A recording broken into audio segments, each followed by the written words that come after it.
Enjoyable lunch? Looks like quite a number of delegates are still enjoying lunch, but hey.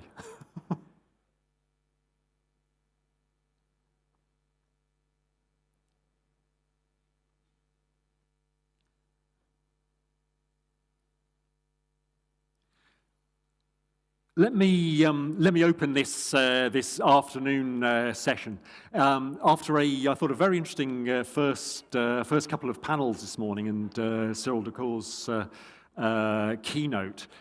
We've got a very good keynote to kick off this second session around where is decarbonisation now after the shock of last year when the IMO net zero framework was kicked into touch, at least temporarily, for a year at IMO by the US and the other petro states. A lot of work is obviously continuing, and it remains to be seen the detail of exactly where we're going.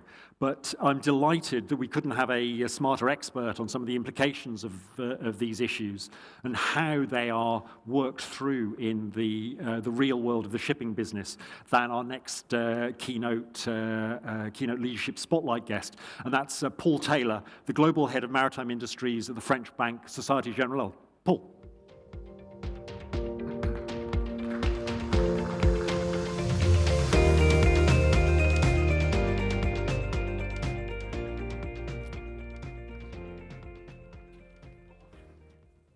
Paul, welcome. As I said, you're head of maritime at Soc Gen, but in this context, just as importantly, you are now the chair of the Poseidon Principles. You took over after being deputy chair, yep. You took over that top line from Michael Parker, who stepped down from Citi. Michael, of course, needs no introduction himself for the work that he did and continues to do as a banker, but also in leading this. Paul, just to open this up, this big question of decarbonisation around shipping, it was quite a shock last year that an historic global first agreement to bring financial incentives to a global industry through world agreement at IMO, effectively at UN, was snatched away at the point when it was thought that it would cross the line. That was a shock to many people, and clearly a shock commercially as well, to a lot of people waiting for investment decisions. What is your perception of how that shock has played out, and where are we today? Yeah, well, thank you, Julian. Good afternoon, everybody. You know, it was disappointing when that happened, of course. I think that some people in the industry were probably pleased to kick the can down the road for 12 months or more, as will probably be the case. But I was disappointed, and I really thought the net zero framework was going to be implemented, and then we would be first steps towards a global carbon tax, which is, I think, really required for the clarity, the certainty that the industry requires to incentivize the decarbonisation. And frankly, it is the keystone in the bridge to bring the two sides together, isn't it? The drive, the regulatory drive to pressure, but then the incentives to pull that activity. I think so, because people always ask who's going to pay for the energy transition, whose responsibility is it, who's going to incentivize decarbonisation. But ultimately, we're very fortunate. We've got a regulator for the shipping industry in the IMO, and the IMO has the opportunity to create clarity, create certainty, and bring in this one tax, which will then eliminate, hopefully, regional taxes, which are there to, I think, confuse. We've got the ones in Europe, but who knows which other regions will introduce taxes, and can you imagine how complex that will be for ship owners if there's multiple carbon taxes, and we just do not want that. So, in answer to your question, I think where we are today, the road to decarbonisation is clearly, there's a pothole, which has been created since the last IMO meeting, since the US and Saudi Arabia heavily influenced the other nations. But I genuinely believe that that road, that destination, is the same one, and the industry will decarbonise. I think there is momentum, but sure, there are other things going on in the world at the moment which rightly take priority, but I don't think it changes the fact that the focus is on decarbonisation, and the first step is a global carbon tax, and then that will lead to further investments from the ship owners, and of course the finance that will follow. Without this hopefully being I don't intend this to be a banal question, but just on the chances of an IMO deal, and there are plenty of flavours of a potential IMO deal, of course, good, bad, and indifferent. Do you, as said, if you'd rather not give a straight answer to this, I'd appreciate that. Do you think there will be some sort of agreement at the end of October, or do you think the political hurdles that are clear for all to see and have been repeated in recent months will prove a barrier that is simply too difficult to navigate? I think you've answered the question, to be honest with you. Will it happen? Yes, it will, because a global carbon tax has to come in. But do I think it's going to be in October? I really don't. I think it's going to be seen as too early, even if the vote is a bit closer. But I think it's too early for the nations, if not for the industry. There was a great piece on Bloomberg a few weeks ago by Javier Blas, one of their energy writers, somebody I'm sure many of you will recognize his name. And it was what struck me, fantastic headline, net zero is dead, long live renewables. The argument being that after the COP30 in Belém, there was a lot of, it failed. There was no real commitment to phasing out fossil fuels. There were relatively limited references even to net zero. However, that hasn't stopped a lot of momentum in a lot of parts of the world, a lot of governments, a lot of commercial entities in particular. And to that point, the Poseidon Principles, when it was launched, 5-6 years ago now, after some complexity of understanding, let's put it that way, amongst the industry. I think it finally got through that you weren't demanding that people, the banks weren't, the signatories weren't demanding that people decarbonise today in any dramatic fashion, but it was about assessing and disclosing disclosures against the timeline ahead and being candid about that, being public about where portfolios were on that cycle. Where does the Poseidon Principles process stand today as a tool to shape behaviour? Yeah. Well, going back to 2019 and through to today, the Poseidon Principles has always been a transparency initiative. Some people wanted to interpret it as climate target setting. I probably wrote that on occasion myself. So you might have done it twice. I got over it. And it's not that. It's transparency first and foremost, and it's working. We're getting almost 100% provision of data from ship owners, that's very good. That shows that the ship owners are on side. And collectively, that's a big chunk of the global fleet. It's 2/3, 3/4 of the global fleet. We still, in terms of, we don't have still Chinese or Korean banks or lessors, which is a shame, but the rest of the world is signing up. So where we are today in terms of the Poseidon Principles is that banks, we're reporting transparently, that's the first step. And some banks are going further than others. Some are using it as a form of target setting, but every bank is reporting against the IMO's most ambitious trajectory, the striving for net zero. So the whole world can see how each bank is doing in relation to that portfolio on an annual basis. It therefore goes, it's logical to suggest that banks want to get as close to that trajectory as possible rather than getting more and more misaligned. If that is the case, it's logical to think that the Poseidon Principles will influence lending behavior. Going forward, we'll prioritize capital for the most ambitious ship owners in relation to decarbonisation, and we'll reserve capital for those ships, whether they're new ships or refinancing of older ships, which actually get closer to alignment. It doesn't mean we only finance aligned vessels. That would be a little bit ridiculous in this incredibly competitive market. Banks want to have a long relationship with ship owners, and therefore, of course, we have to finance misaligned vessels as well as aligned vessels. But if you look at the Poseidon Principles as a framework, which is definitely going to allow banks to move their finite capital towards the greener transaction in future. After the collapse of the IMO talks last year, there were one or two sectors where there were, frankly, almost tidal waves of new buildings, particularly VLCCs. And most of those are conventionally fueled, frankly. I mentioned talked to Cyril about this earlier, even them, a company, EPS, a company who's committed in many ways to trying to do its best on the energy transition. With this complex market of geopolitics playing its part at IMO, arguably, those tensions between owners taking commercial decisions, banks trying to finance them, and the range of priorities they have, where does decarbonisation sit today, and how much of a priority can it be? As I say, our relationship with the ship owners is a long one. Yeah. We completely understand that there's things going on in this world which will take priority today over and above decarbonisation.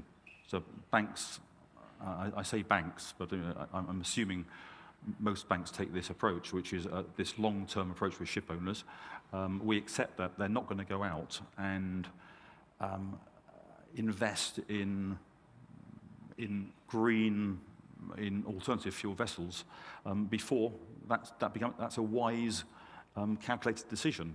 That would be the wrong thing to do. Yeah. From a risk management perspective, that would be completely the wrong thing to do. So it's a partnership. No, we genuinely work with our ship owners. We have the data that we have now from Poseidon Principles from the ship owners allows us to have very, very high quality strategic discussions with ship owners. We didn't have those to the same depth pre-2019 when the Poseidon Principles were launched. But now there's that depth of discussion which is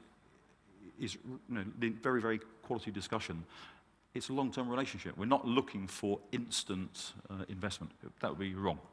Going back to the Poseidon Principles, on the sort of higher level banking picture, geopolitics, or particularly the politics of the US, frankly saw the main net zero banking alliance have to be reformed. Yeah. It was no longer a commitment to net zero. It's become more of an advisory grouping, and many of the Poseidon Principles members who were there had chosen to pull out before even that decision was taken. Poseidon Principles has lived on and arguably is still functioning. Is that because it is lacking in teeth, which clearly it was never designed to have, or is it because it's a pragmatic tool to use to assist and encourage decarbonisation in the long term? Well, I think the reason why the Net Zero Banking Alliance has gone from a strict rule to a guideline, at best. And that's a corporate thing, isn't it? It's a corporate thing. It's not related to shipping as such. Yep. It's a corporate thing. It went far too fast, too far. Okay. Far too fast. So it lacked pragmatism. It looked at both secured and unsecured exposure. And I think banks weren't ready for that. Certainly in shipping, that was going to be quite an issue.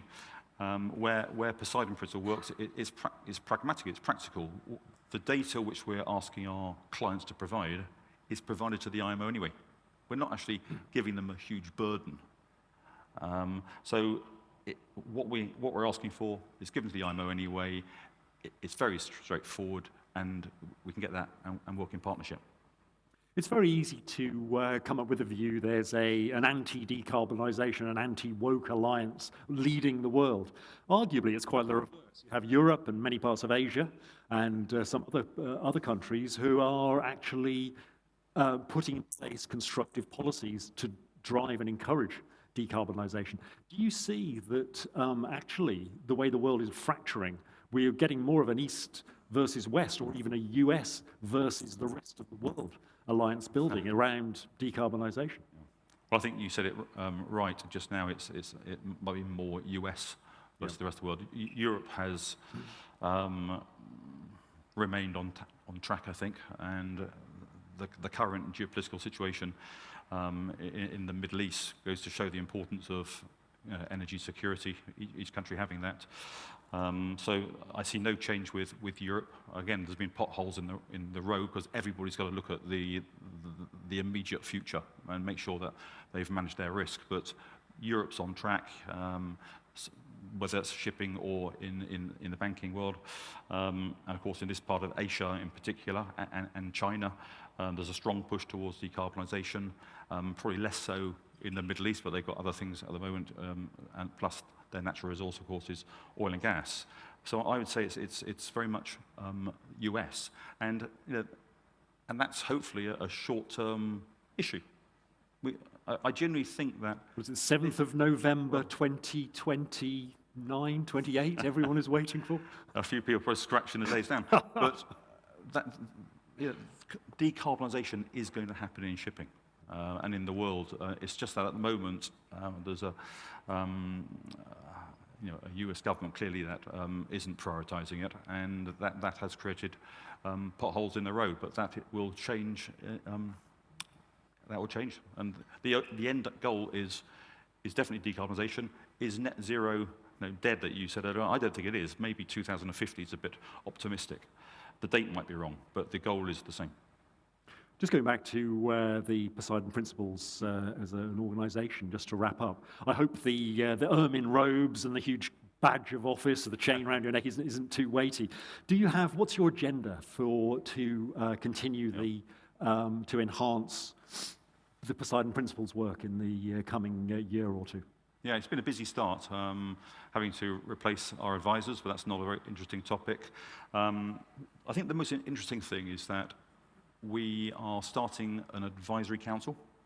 One of the criticisms that has been thrown at the Poseidon Principles over the years is that we don't listen to our clients enough. We don't listen to the market. You're bankers. Would you not? I like to think we listen to our clients, but that's been one of the criticisms. So we're starting an advisory board that will start in the next month or so, and that will be for clients and other stakeholders, senior ones in the industry, to advise the banks on some of the methodologies, some of the new ideas that we have, make sure that we listen to our clients, and there'll also be the opportunity for our clients and stakeholders to give us inbound suggestions of topics that are of interest to them. So that's the first thing. Of course, decarbonisation has been the main topic, the only topic for the last 6 years. We'll continue to prioritise that. However, we have a future principles committee which has been meeting over the last couple of years to discuss where we could go in addition to decarbonisation, looking at other social and environmental topics. One of those is biodiversity, which is a bit of a monster. Another's crew welfare. Another one's ship scrapping. All these are hugely important issues, of course, which we all have to think about in the shipping world. What we have to do is set KPIs that have teeth. You use that expression. We have to have teeth. We have teeth on decarbonisation because we have a trajectory which we can measure ourselves against. We have to have the same sharpness of teeth in these other areas. So will Poseidon Principles embrace one of those topics I mentioned? I haven't got the answer yet because it has to be voted on, but I would think that there's a high probability that over the months or next couple of years that we'll see something other than decarbonisation come under the umbrella. Yeah. Paul, thank you very much indeed for your comments today, and may I wish you every success in with your partners being able to use those teeth. Yeah. Please give your appreciation to Paul Taylor. Thank you. And to run the next panel, it gives me great pleasure to introduce Craig Eason, our technology editor at TradeWinds, who I'm sure many of you already know. Craig, over to you. Thank you. Now, hello everybody from me. As Julian said, some of you do know me. I know quite a few of you. I've got the joy of being able to look at all of you while all of you look at me. So we're going to have this panel now, and as Paul Taylor just said, he believes that decarbonisation is going to happen in the industry. He did question whether it will happen by 2050. But in this panel now, I'm going to have a conversation with 5 experts. I'm the expert in asking questions. They're the expert in the decarbonisation journey that the industry is going to be moving along. So could I ask my panel, please, to come up? It's Nick Potter from AET, Nick Kontopoulos from Anemoy Technologies, Lin Lu from the Global Centre for Maritime Decarbonisation, Dimitri Manhul from EPS Ventures, and Søren Andersen from Zero North. If you could come up, sit where you like or underneath your image.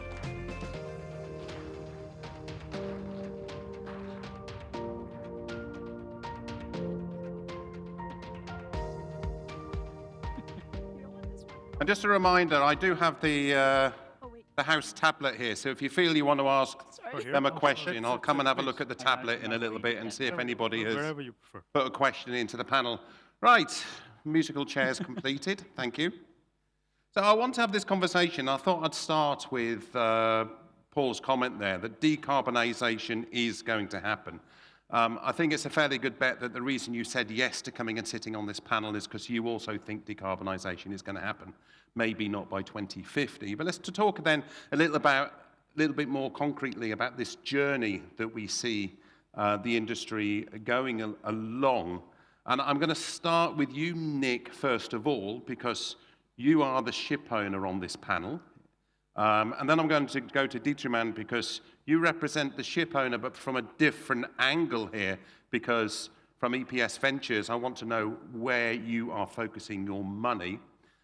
Zero North, it's been a company that's grown out of Maersk originally, but has certainly evolved a lot over the years. So we'll look at where you see this going. Nick, obviously, you're looking at things from the wind perspective. But in terms of putting the technologies onto the ship and the journey that's going. And Lin Lu, from the centre, you've done a lot of projects looking at and trying to, I'd almost say, clear the path for the industry a little bit, sort of knock down some of the wood and the shrubs so that people can see a better journey. We're going there. But Nick, let's go back to you then. You tankers. You rely on oil and cargoes like that, which does seem counterintuitive still to me, and I'm an ex-tanker man myself. But tell me a little bit about how you see the journey that you need to go down as a ship owner and operator. Thanks very much, Craig. Good afternoon to everyone. Look, we won't dwell too much on the implications of the net zero framework, but the consequence is it creates uncertainties for ship owners, uncertainties for the industry. So as a ship owner, if you haven't got regulation, then you really need to look at the economics that are driving the need. We remain committed to net zero by 2050 or sooner. We see it as a critical part of our societal duties. And therefore, we need to find ways through that. So if it's an economic discussion, it's first of all, it's considering the fact that our assets, we live in a long life game for our assets, and therefore we need to continue to make decisions. We can't put those on hold, of course. And so we need to future-proof our vessels. For us, we do that with a few levers. Like many people, we look at the energy-efficient technologies, and we look at efficiency optimization. We look at digitalization. I think last year we installed about 17 different projects on our vessels as retrofits and introduced a number of digital tools because it just makes good financial sense in addition to driving fuel reduction and therefore profitably decarbonizing. When you said you did 17 projects, which ones you'd say really shone for you? I mean, they're all, the great thing about doing energy efficient technologies is they're additive. In some cases, you've got to be a little bit careful that they don't cancel each other out or kind of compete with each other. But it can go from the simplest of kind of coatings of propellers, graphene coatings of propellers, to ultrasonic systems, to the paints, to duct systems, to the digitalization systems that we're looking at, even incentivizing the crew to be more efficient in how they operate the systems. How do you do that? Well, there's a good tool out there, and I won't market that particular vendor, but there's an app-based tool where the staff on board can be incentivized for doing that. And then ultimately, In addition to those, we look at the multi-fuel pathway. So we've made, it's well-documented, commitments in dual fuel technologies, significantly around LNG dual fuels, but also around ammonia, and more recently, ethanol. And we're putting increasing focus on hybrid battery systems.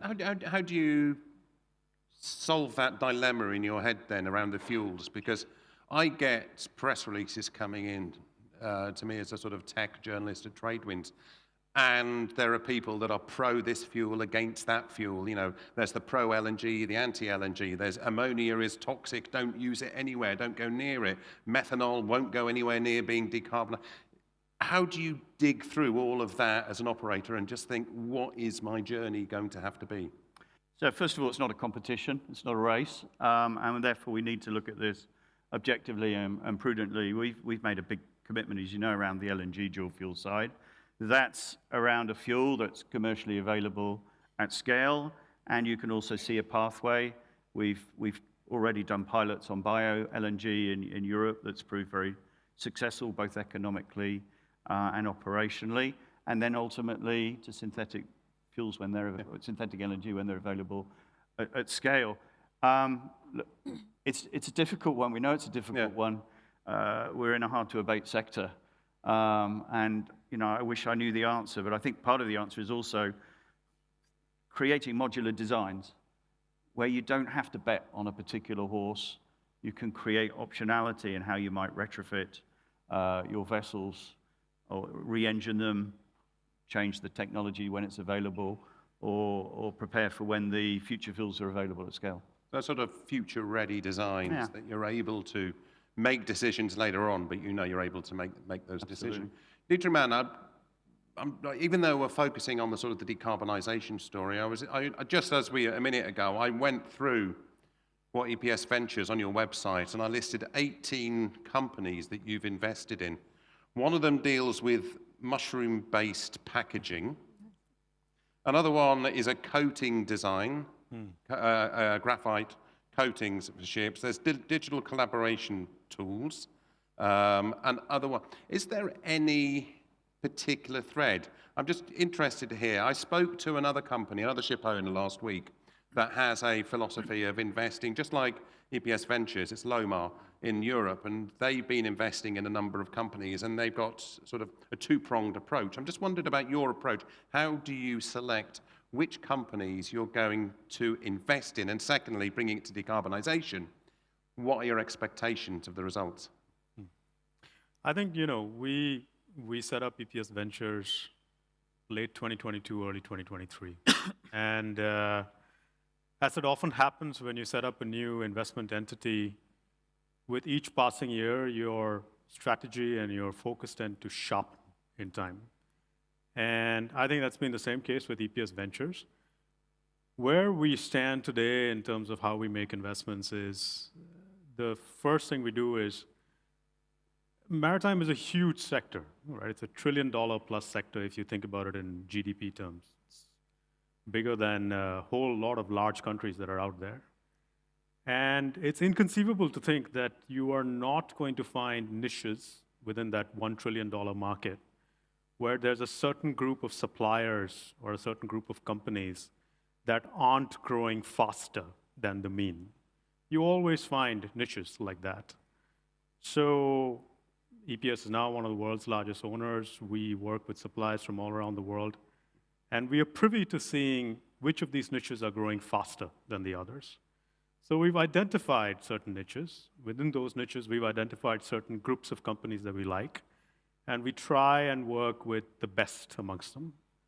The best amongst them may not always require our capital, but in certain cases they do.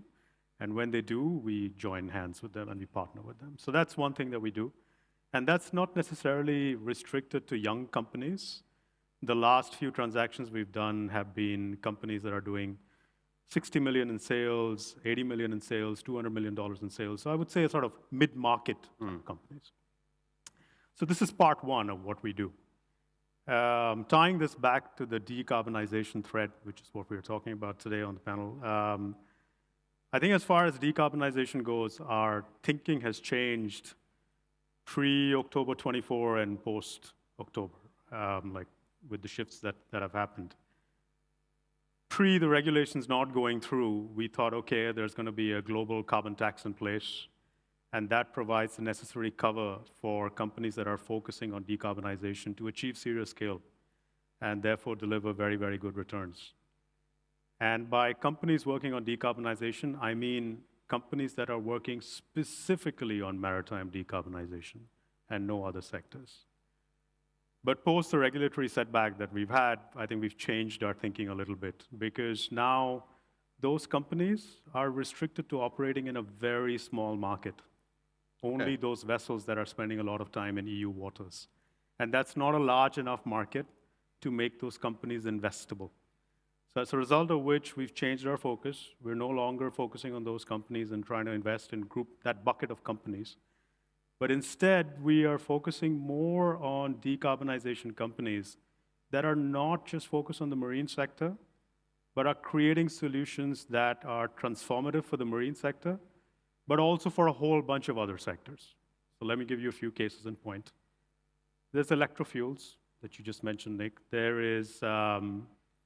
are other kinds of, I don't know how quite to describe them without not describing them in too much detail, but there are other sort of decarbonization solutions that we've identified around the world where the alternative energy that they are creating or working to create could challenge fossil fuels from a cost parity standpoint. So in other words, they've got other market outlets. Exactly, exactly. So whether you're talking about the steel market or whether you're talking about the cement market or the road transport market, those fuels are of relevance to the power generation sector. Those fuels, alternative fuels, are relevant to all of those sectors, including the marine sector. Mm-hmm. So they have a better set of prospects in front of them. And those companies, of course, are not mid-market companies. They're not companies with tens of millions of dollars in revenues or hundreds of millions of dollars. These are companies that need to take in tens of millions of dollars of funding or $100+ million of funding before they are able to deliver a product that the world can use. Mm. They have multi-year time cycles before they can put a product out to market. These are true, I wouldn't even call them venture bets. These are true adventure bets. Adventure bets. Adventure bets. But I feel like as a large owner and operator, there is merit in engaging with this bucket of companies. Because when you take a young company somewhere in the US or somewhere in Canada or somewhere in the UK that's building this transformative technology for so many different industries, what they are actually looking for is a champion from each of these different industries. And if they find that there is a willing and collaborative champion from the shipping industry who wants to work with them, they're happy to share preferential rights with them that allow you in some way to get first dibs on the technology or participate in all the value it could potentially create in the marine sector. So we believe there is some value in engaging with this bucket of companies, building a portfolio of companies within this bucket. They're obviously all not going to succeed. These are adventure bets.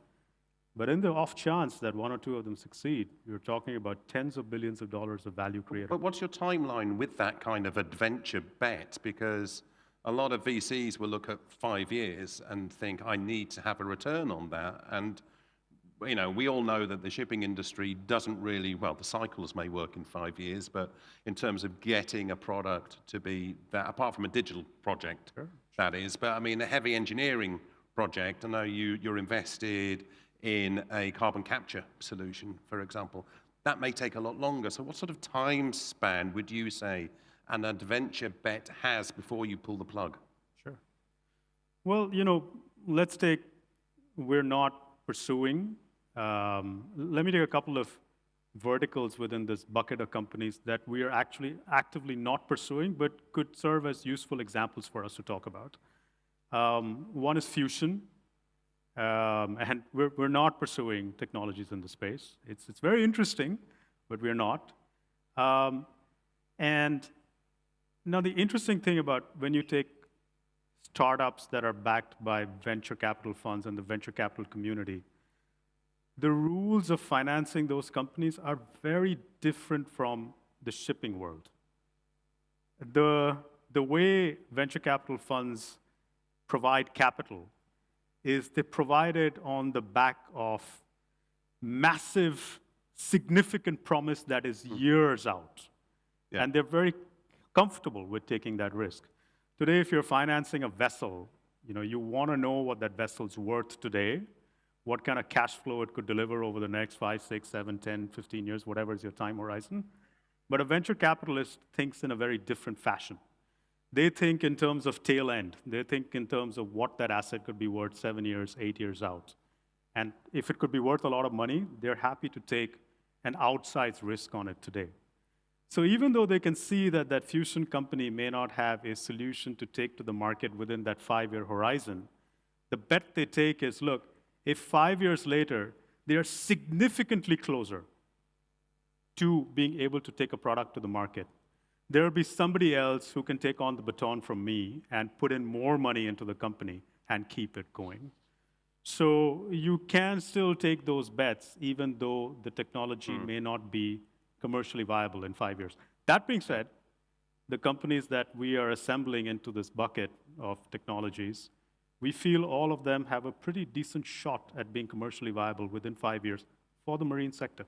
Okay, so it's an adventure bet, but within reason. Within reason. Okay. But what about digital? Because I'm going to use what you answer to actually go into Søren in a second. But in terms of digitalization, do you think that the digitalization, this is still with you, Digiman, the digitalization is now a area that is becoming oversaturated? Are vessel performance solutions a dime a dozen? Well, this is the cycle of all technologies, right? Something new comes up, it's the flavor of the month. A whole bunch of other players then emerge to compete with the first few pioneers in the space. And then within 5, 10 years, you have an overcrowded space where there's a commoditization of things. That's the natural cycle of things.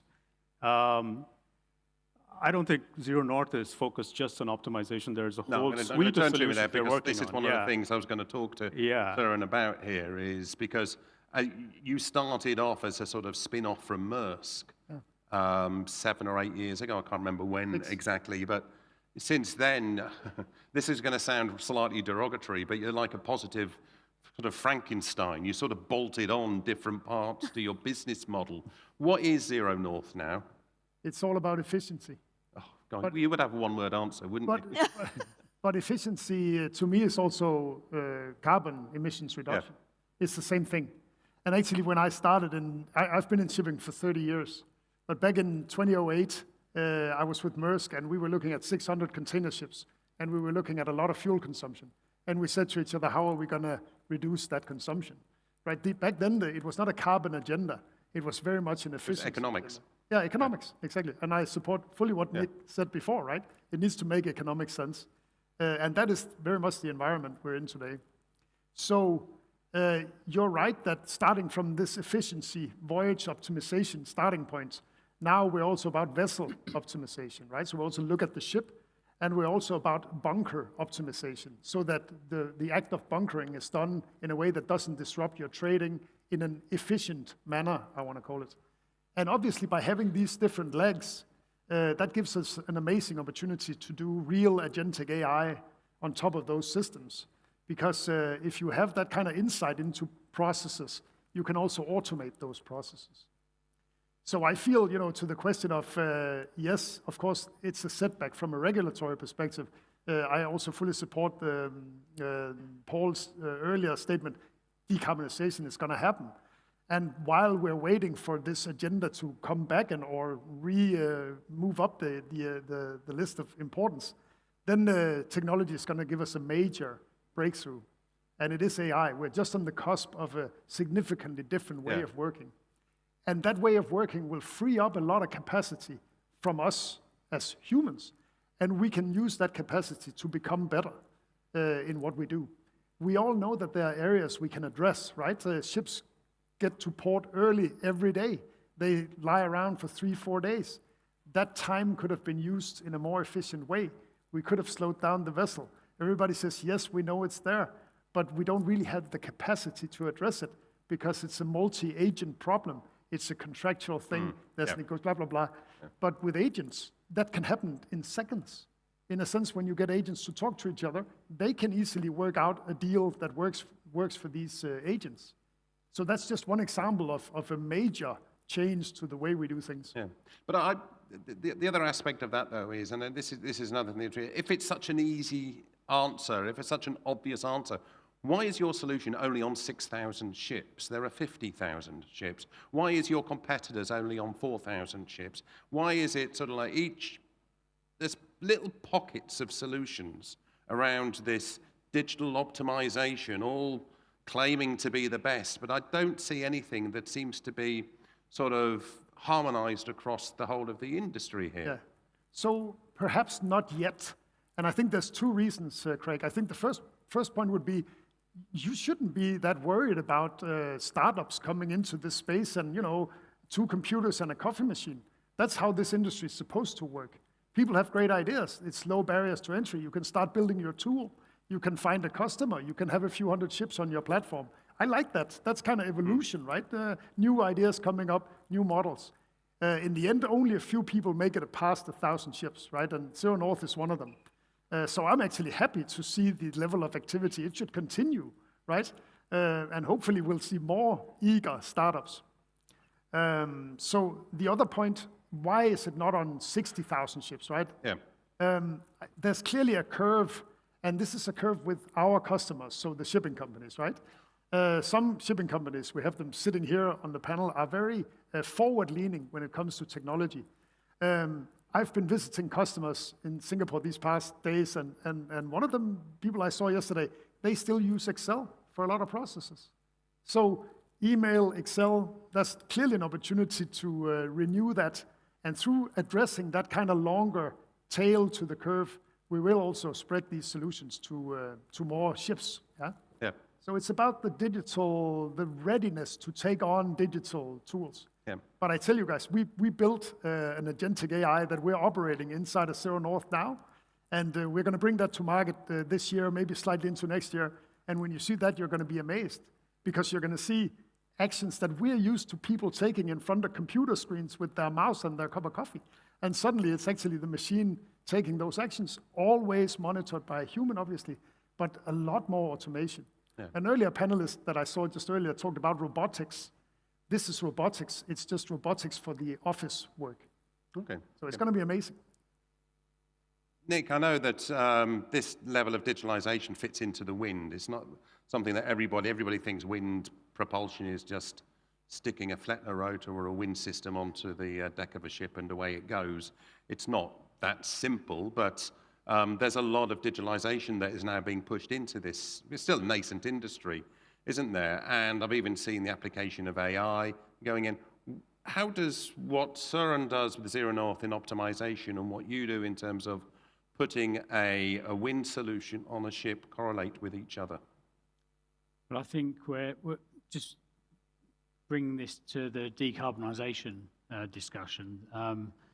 In the end, it needs to make commercial sense for the adoption. I think the technology is there, but the adoption is going to be driven by the business case and the commercial readiness. So one part of the equation is the CapEx cost of the equipment and putting it on board the ship, and obviously having a highly reliable quality system that's got a lot of uptime. But then once it's on board the ship, there's so many operational opportunities to then drive efficiencies and further gains from the technology. So it's about boosting that operational efficiency, saving energy, reducing your emissions, and trying to be a standalone business case while we're waiting for the regulations to come around and come into force, which I believe will come, but again, it's the discussion about timing. But do you need that regulation to be enforced? Do you think the wind propulsion system makers like yourselves need this global regulation? Is that a survival necessity for you to have the regulations, or can you sell wind as on the economics of it without there being regulation? Well, that's a really good question, and that's where you look at the combination of a number of things. You've got an emerging new technology, which naturally has a slightly higher starting point on the cost, and we're driving those costs down over time. We then look at the market. Wind isn't like some other technologies, maybe like hard coatings that are sort of operating 100% of the time at their level of efficiency. Wind is variable. So obviously the trading pattern contributes a lot to the business case. The number of sailing days at sea contributes a lot to the business case. So if you can get all of these things working in a particular scenario, then the business case stands alone. But what that means, you mentioned the size of the shipping market. Let's say there's about 110,000 ships in the world. You start filtering out some of the older vessels in the market, and you may get down to 50,000. You start then looking at the ones which have more than 250 sailing days per year, and you filter it down further, and you might be left with a real core market of about 15,000 vessels. And then you start looking at those in more detail, and you start looking at the type of fuel they're burning, the trading pattern, and then it's with today's fuel price, without regulation for the business case to stand on its own, you're really narrowing that down to an area where you have to be really targeted to find out where the business case works. Yeah. And I think as fuel price or cost of energy increases, that market will widen, new segments will come into play, and as the regulatory framework matures and becomes more established, that market will widen again, and you can literally half the payback time if you do have this regulatory driver. So I think it's about starting with this sort of core target area, where it makes more and then over sense. Time that will grow. So it's about being really smart where you're spending your time focusing. Yeah. Okay, good. Lynn, the reason I've saved you till last is because I can plug you into all of this discussion here a little bit with what you've been doing at the centre. But let's start with what Nick was saying there in terms of using the wind solution, horses for courses, making that selection there, using the digitalisation. How do you see ship owners having to make decisions, investment decisions? Like, if you were going to be a consultant to Nick here and look at his fleet and say, well, we got Anemoy, we got other wind solutions, we got digitalisation, we got Zero North, we got some of the companies that EPS Ventures is tapping into. What do you say to anybody in the industry that's looking to make some sort of decision here, ship owners that are looking to make some decisions here? And how does that tap into what's going on at the IMO at the moment, this pause or setback? That's a loaded question. It's a very loaded question. So we'll start with wind, energy efficiency. I mean, I think, so at the Global Center for Maritime Decarbonization, what we do is we identified shared barriers that the industry faces, and we try to address these shared barriers. And these are not technology specific. We try to be technology agnostic. So coming back to wind, it's not specific about individual solution providers. The bottleneck with energy efficiency retrofits, specifically wind, are a couple of important barriers, right? One is, Nick had mentioned, it's route specific, it's weather specific, and so these are very uncertain as a ship owner, so you kind of need to know which route, how old your vessel is, what kind of vessel, whether it's going to be windy route. So those are the kinds of things that need to be addressed. And then adding to that, there's no standard method of measuring savings currently. So if we're able to come up with a way to reliably measure savings and have it be verified by third party, that adds confidence to the case. And then finally, it's this split incentive problem between ship owners and charters. Yeah. Ship owners have to pay the CapEx, charters pay for fuel. And so if you install a piece of equipment that saves fuel, it's a charter that benefits. So how do you address this split incentive? So what we did at GCMD was twofold to try and address this. And we believe the market is large, about $20 billion.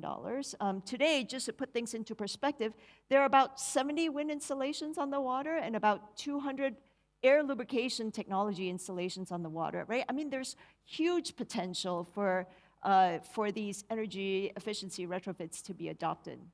So we did a couple things. We did pilots on vessels that already have wind technologies installed on them. We sensorized the vessels, and instead of relying on one data point a day, i.e. the noon report, we're collecting data every 15 seconds.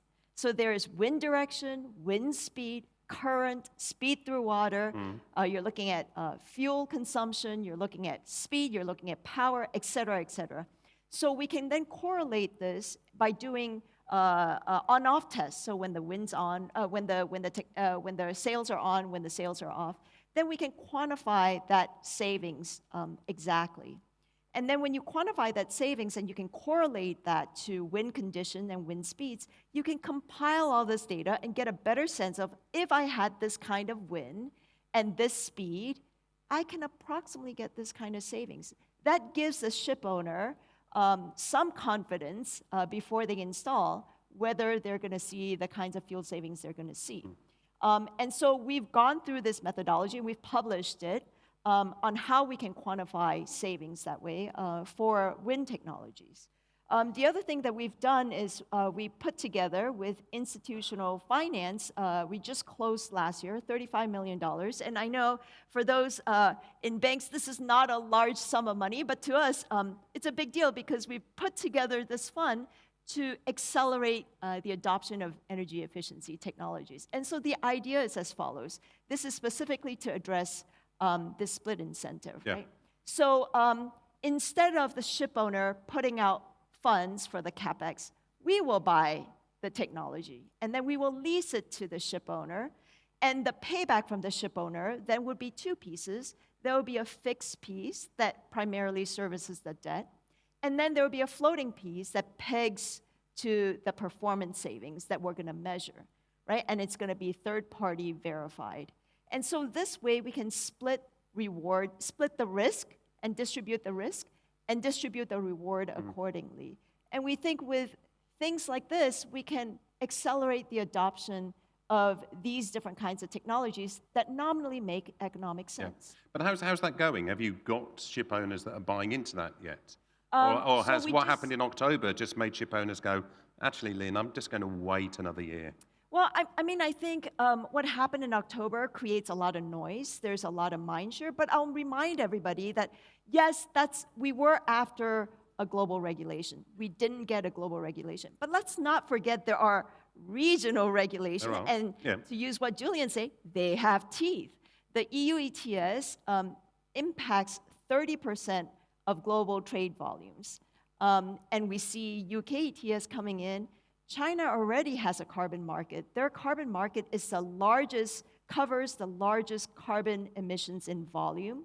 40% of their emissions is covered already, and last year they included cement, aluminum, and steel, so that ups to 60%. There's talk about further increasing that. Shanghai has a pilot that's already looking at domestic shipping. Now, I mean, I think nobody has said it's going to extend to shipping, but you can see that a couple steps down the road, it could impact shipping, and that would impact a big fleet, or a big part of the global fleet. Is it what we wanted? No. Is it going to be messy? Probably. Is it going to have teeth? Oh yeah. So we're going to have to address this. But do you also actually, Nick from AET? I think I'll sort of put this in your direction in terms of the messiness that Lynn is describing there. We heard that from the finance panel and from the other panelists. It's a risk, but it's also an opportunity. Are you convinced that you will find opportunities amongst all of this messiness as a ship operator? Yes, with a caveat. We've got to be innovative in terms of how we claw back the value. Whether it's looking at fuel price spreads on dual fuel optionality, whether it's around how much you'll access into the EU, China, UK, I think Turkey, and even where the West African Alliance are growing, and some of them are as soon as 2028. So it's messy, it's going to be fragmented. The administrative effort and complexity for a ship owner as already proven, is not straightforward. We need a global platform. We need consistency. There's no question about that. But in the absence of that, between working with our stakeholders and kind of creating this optionality, as well as the cold, hard logic of saving fuel, we've got to pull from all the levers that we can to make this work. And I'm going to touch on another point that you just made there, and you mentioned China, and Nick, you're based in Shanghai, and one of the elements that I've been seeing that's happening now is China is investing heavily in e-fuels, and basically green hydrogen. It's part of its national policy now to drive forward that, not necessarily shipping, but it recently came out with a maritime package that is going to be pushing this. Nick, from you're there, looking at this, how do you see this? What is the role of China in this story? Well, I think if you look at China in terms of energy security, they've got a very strong, robust strategy for the future. And I think looking at the current global situation, you can understand why. And I think looking at the 15th five-year plan, that's the one, yeah, that came out recently, it's very aggressive on green technology, electrification, renewables. And you look at the scale and the speed that they're planning to accelerate those. Not even with, I think their biggest problem isn't the technology and rolling it out. It's actually using it and distributing it to where it needs to go. So I think in terms of China, that surplus of renewable can be used for the green marine fuels going forward. And I think that's their plan. And I think they'll scale the green fuel ecosystem quite quickly, and that will maybe close the gap on cost and provide other options in the market to owners and charterers. Do you see that in terms of what you're doing, because you've got a production facility in China as well? Is having that production facility there, was that predominantly because you know that when China says it's going to do something, it does something? Yeah, I think there's confidence that if China has a plan, it executes the plan. Yeah. And it has a big focus and local support on green technologies and innovations, and they want to own and bring technologies to China. Yeah. So there's a lot of incentive even for foreign companies to operate in China. And also from an EPS Ventures point of view, have you got a sort of special look at China, because you see there's a lot more sort of dynamic approach to what's coming, a lot more certainty perhaps? And what's your, from an EPS Ventures point of view, what's your view of what's going on in China? What China has, what China unquestionably has is scale when it comes to manufacturing. And that scale in manufacturing is enormously powerful because it's very difficult for other countries to compete with that kind of scale. And if you can't compete with that kind of scale, it means China is always lowest cost producer and lowest cost supplier. That is something that China unquestionably has. The second thing a lot of Chinese suppliers have is they are state-owned, and therefore they get a lot of support that allows a lot of suppliers to even do the kind of things that Lynn is doing out of GCMD in terms of being able to provide financing solutions to ship owners.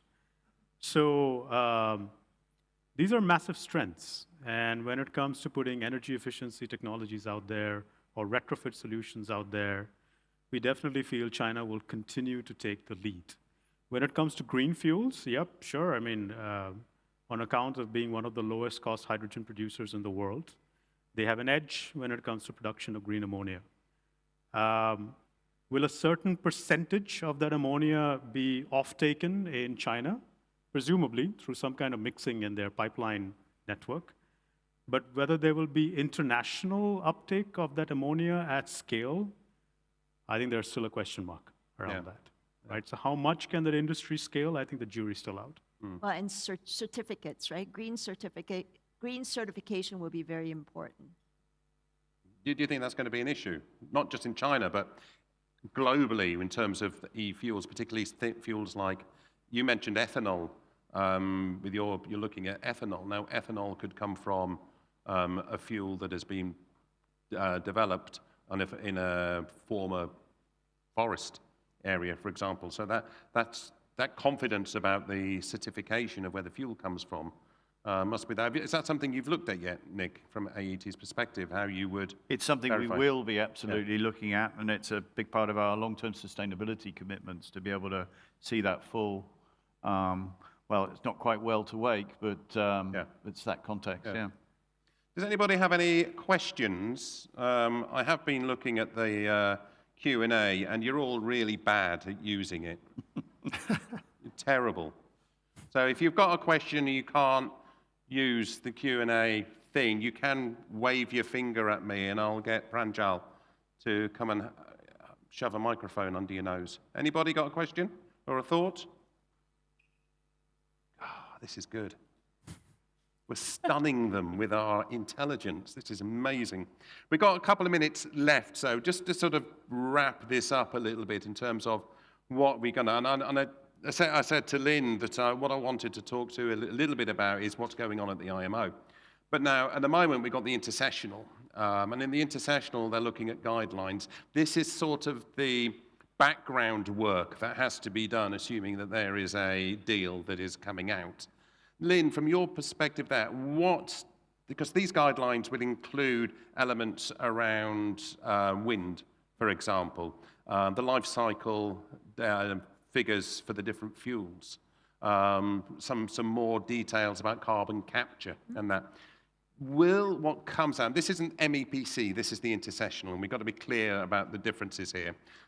These guidelines that have to be worked on, are these, you think, going to be able to sort of reassure ship owners, not necessarily Nick Potter from AET, who's already waving the flag, but for the sort of following ship owners to feel, yes, there's more confidence for me to go down a decarbonisation journey? Well, I certainly hope so. I mean, if we just look at the current form of the net zero framework, for example, if you just look at the fuel standards and you take the compliance costs into consideration, we've run the numbers, and in fact, I did this in class with a group of undergraduates. So if you assume a VLSFO vessel and you save 5% fuel, so of 5,000 tons, you save 5% because you have a wind installation on your vessel, it can result in an outsized savings, right? So 5% fuel savings can amount to a 50% decrease in the penalty because of how wind is considered, because wind is considered as a source of energy. So I think it's really important to get this message out there so ship owners and operators understand the context and the implications of some of these that are being discussed. That's one. Carbon capture is certainly being discussed this week and next week. And that's going to be important because 2/3 of the vessels on the water, according to our survey, will not see an engine retrofit. And so they're going to need a decarbonization solution. And we think onboard carbon capture can be one. But then the question then becomes, what do you do with that CO2 after it's been captured? And then the life cycle assessment of that CO2, how do you draw that boundary? And depending on where you end that boundary, your CO2 emissions could be net savings. It could be actually negative savings unless you take the avoided emissions associated with making a specific product into consideration. Yeah. So these are the kinds of findings that we've actually pushed up so that these discussions take those into considerations, the learnings into consideration, because we think it's important and has implications on what the standards and guidelines would look like. Good, thank you. And like a good moderator, I'm ending bang on time. You'll be pleased, it actually says 10 seconds to go. Ladies, gentlemen, could we say a big thank you to my panel today? Thank you very much. And I believe we have coffee waiting for you outside. If you want to get a coffee, and then we'll come back in here. And then I'm going to delve down into a bit more of that digitalization AI stuff as well after the coffee break. So good, a quick coffee break then please, and back here on time. Thank you. Thank you.